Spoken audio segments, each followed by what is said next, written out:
स्वागत है आपका आज की चाय पे। फ्लाइंग बीस की जब हम बात करते हैं तो हमें याद आती है वो फैमिली जो कि फ्लाइंग बीस अक्सर दिखाते हैं। कई लोग फ्लाइंग बीस के व्लॉग्स यानी गौरव तनेजा और ऋतु राठी के व्लॉग्स स्टार्टिंग में इसलिए देखते थे बिकॉज वो पायलट हस्बैंड वाइफ थे। बहुत ही इंटरेस्टिंग और बहुत ही यूनिक स्टोरी है। यही नहीं, हमने देखा कि कैसे आसमान में भारत मिशन को पूरी तरीके से इम्प्लीमेंट करके एक ऐसा मिशन जो कि ऑलमोस्ट इम्पॉसिबल लगता है उसे कंप्लीट करके फ्लाइंग बीस ने प्रूव करा that he can really do anything. पर आज मैं एक बहुत इंपॉर्टेंट बात को हाईलाइट करने आई हूँ। आई नो कि फ्लाइंग बीस के जो फैंस हैं शायद उन्हें ये पॉडकास्ट उतनी पसंद ना आए, पर हर किसी से कहूंगी, चाहे आप उनके फैन हैं या नहीं हैं या फिर आप न्यूट्रल हैं, कि प्लीज पूरी पॉडकास्ट सुनिएगा और फिर ही अपने व्यूज दीजिएगा। आज मैं फ्लाइंग बीस यानी गौरव तनेजा ऋतु राठी के बारे में कुछ ऐसी बातों को हाईलाइट करने आई हूँ जो मुझे लगता है कि शायद कहीं ना कहीं हिपोक्रेसी को दर्शाती है उनकी ड्यूरिंग व्लॉग। सो हुआ ये था कि लॉकडाउन में उन्होंने एक वीडियो दिखाया था जहाँ पे कैसे मुश्किल होता है फैमिलीज का सरवाइव करना during covid, during cash crunch. तो उन्होंने ऐसे दिखाया था जैसे they are going through a very difficult time. फिर सलोनी गौर ने एक रील बनाई थी।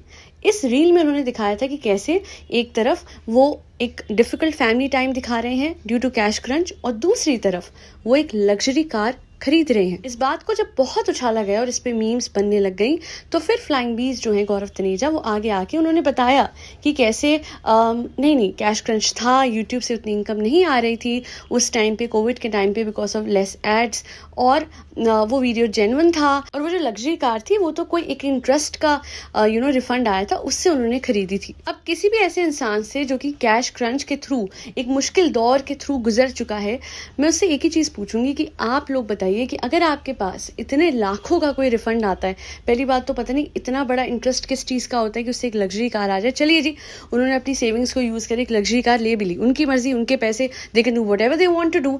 पर मुझे ये बताइए कि एक्चुअली में अगर किसी को कैश क्रंच होता है तो उस केस में कोई भी प्रूडेंट इंसान क्या करेगा? वो उस पैसे को सेव करेगा। और हमें पता है कि महीने के यूट्यूबर्स कितने कमाते हैं। ऑफ कोर्स यूट्यूब उन्हें दे रहा है, उनका हक है, उनका चैनल है, पर फिर ये झूठी गरीबी क्यों दिखाना? हमने देखा है, हमें पता है, ये फ्लाइंग बीस मोस्ट ऑफ द टाइम्स कहते हैं अरे यहाँ पे खर्चा हो गया, अरे यहाँ पे ये चीज हो गई।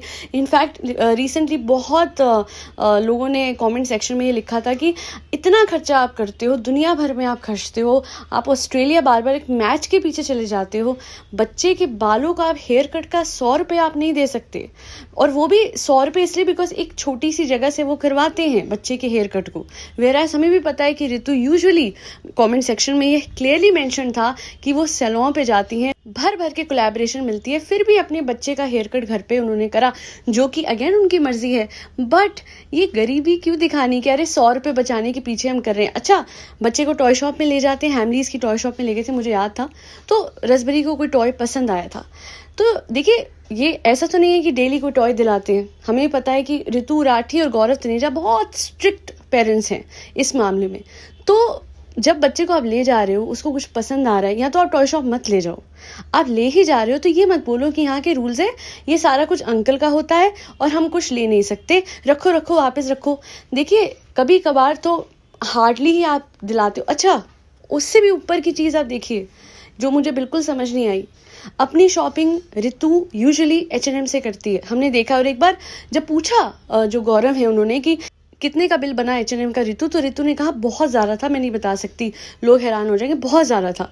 तो जब आप अपनी चीज़ें इस हद तक you can splurge on your self, airport पे आपने उस दिन भी कहा था शायद मेकअप पे यू स्प्लर्ज्ड, तो फिर बच्चे के लिए क्यों सेम प्रिंसिपल्स नहीं है? उसके लिए आप सर्दी के कपड़े भी 3 सर्दियों से, if I am not wrong, मैंने वो एक ही स्वेटर देखा है जो एक रसबरी की टीचर ने बुन के दिया था। लिटरली ऋतु सरोजनी नगर से जाके चीज़ें लेके आई थी अभी रिसेंटली अपने बच्चों के लिए, घर के सब लोगों के लिए, जबकि अपने लिए स्टैंडर्ड ज़ारा और H&M होते हैं। हो सकता है जी हमें दिखता ना हो व्लॉग्स में, वो एक्चुअली सबके लिए ज़ारा से और H&M से शॉपिंग भर भर के करती है, हमें नहीं दिखता, क्योंकि हर कोई आजकल एक चीज़ कहने लग गया है कि 12 मिनट के व्लॉग से तुम्हें क्या पता लगता है। देखिए, हमें तो वही पता लगता है जो ये दिखाते हैं, अब बिहाइंड द सीन्स क्या होता है हमें नहीं पता। पर मुझे एक चीज़ पता है कि every vlogger aims at highlighting their good things, their positive points. तो अगर ये सब कुछ पॉजिटिव है, कहीं ना कहीं मुझे लगता है कि बच्चों के लिए जो उनके प्रिंसिपल्स हैं। अच्छा, वन मोर थिंग, अभी ऋतु ने एक रील बनाई थी राइट? उस रील में रसपरी कह रही है, मम्मा आप कभी आराम नहीं करते।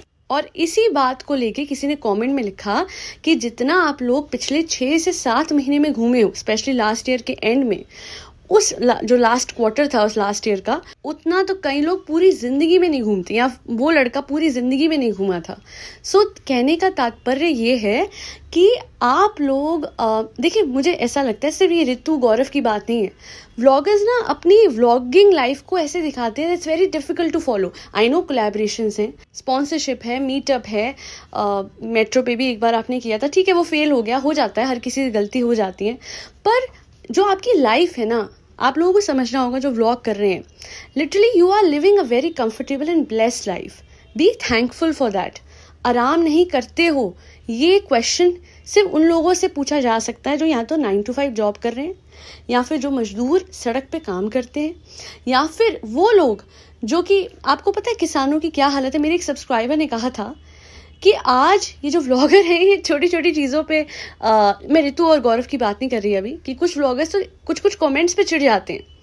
हालांकि जो फार्मर्स होते हैं, आपको पता है जो ये बिन मौसम बरसात पूरी इंडिया में छाई हुई है, इससे फसल का कितना नुकसान हुआ है, ये बातें हैं कि जिन पे रोया जाए, जिन पे कैश क्रंच की चिंता की जाए, जिस पे कहा जाए कि हाय हमारा क्या होगा।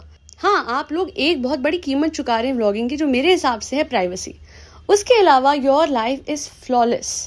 आप लोगों को लिटरली प्लेटर पे सब कुछ मिलता है। उसके बाद भी जब आप लोग कभी कभी क्रिप करते हैं ना, तो मुझे ऐसा लगता है कि हम कैसे क्रिप कर सकते हैं जब हमें पता है कि सड़क पे कुछ आज भी ऐसे लोग हैं जिनके पास 2 रोटी नहीं है, 2 निवाले नहीं है, 2 वक्त का खाना नहीं है। आज भी ऐसे बच्चे हैं जो स्कूल नहीं जा पा रहे हैं। आज भी ऐसी लड़कियां हैं जिनको मेंस्ट्रुअल हाइजीन के बारे में नहीं पता है। आज भी ऐसे लोग हैं जो कि सुसाइड कर लेते हैं क्योंकि वो जो फार्मर्स इतना कर्ज लेते हैं वो चुका नहीं पाते हैं वक्त से, फसल खराब होने की वजह से।